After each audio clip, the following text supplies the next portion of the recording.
Alright guys, welcome to another episode of the Early Bird Special brought to you by Bold Daily Picks. Today we're going to be breaking down the absolute debacle yesterday was, some NFL draft stuff, and some more NBA picks for you tonight. But first we got to talk about the Mets. I felt great about this game, especially the way DeGrom pitched last time out, dominant, and he was dominant again. He did exactly what I expected him to do, absolutely dominant stuff.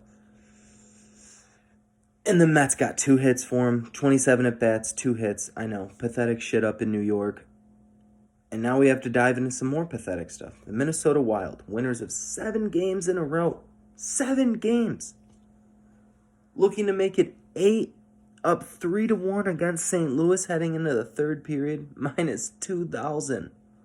Things were looking wonderful. And then, only because I picked them, they went on to play the worst 20 minutes of hockey you will see this season. Giving up 3 goals, and they lose 4-3. 100% backbreaker, but we're going to put that one in a box and move on. Our one win of the day, Clayton Kershaw and the Dodgers take care of business. I knew they weren't going to get swept by the Reds. It just wasn't going to happen. Now, finally the NFL draft is here, guys, and I got to say I'm so happy about it. You cannot turn on ESPN without some bullshit story about some bullshit quarterback that just, these rumors, they come out of fucking nowhere. I'll tell you this. I don't think there's a shot in hell the Niners take Mac Jones tonight. And they shouldn't, and I'll tell you why. He's never blown me away. I think he can have a nice career, but the Niners didn't give up the farm for Mac Jones. And now this leaves you Zach Wilson and Trey Lance. The problem with Trey Lance is while he does have a huge upside, it's a major risk to take a guy who's only played 1 season at North Dakota State. Not only is it a small sample size, the competition is just not there. This leaves us Zach Wilson. Guy's a playmaker. I see him and Shanahan meshing extremely well. He adds an athletic factor that could unlock a whole new aspect of an offense that absolutely needs it. Wilson, in my eyes, has to be the pick here. Now this leaves the question, what the hell do the Niners do with Jimmy G? What is he worth? Who knows, really? I haven't seen much talk of this, but I'm sure the Chicago Bears haven't made a competitive offer for him. He's leaps and bounds above Dalton, and the guy came 1 throw away from a Super Bowl victory. I just don't understand why the Bears haven't been in those rumors.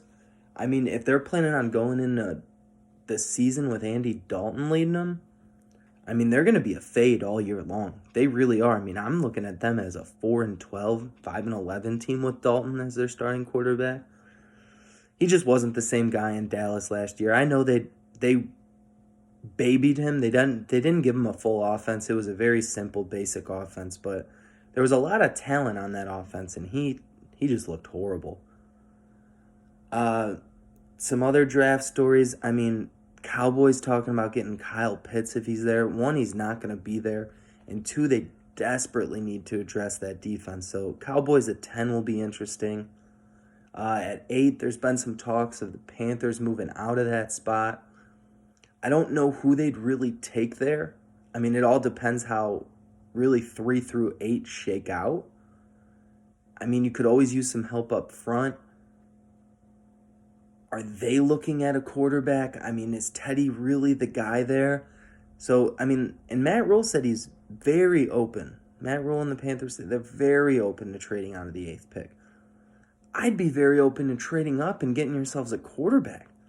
But, that's why they pay them the big bucks, and I have 47 subscribers. So, But on to our NBA picks for tonight, guys. I'm not even going to fuck with any other sports. NBA is the easiest night of the sport the whole year. I got a couple of upsets, and I have some locks. First, we got Brooklyn at Indiana. Brooklyn money line, obviously, that's an easy one. Golden State at Minnesota, love Golden State in this spot. Milwaukee at Houston, Milwaukee money line. I know you're probably thinking, I did not need this video for those picks. The next 2 picks you absolutely do, because all of the other sites I'm seeing, they're going the other way on this one, and they're absolutely wrong. Toronto at Denver.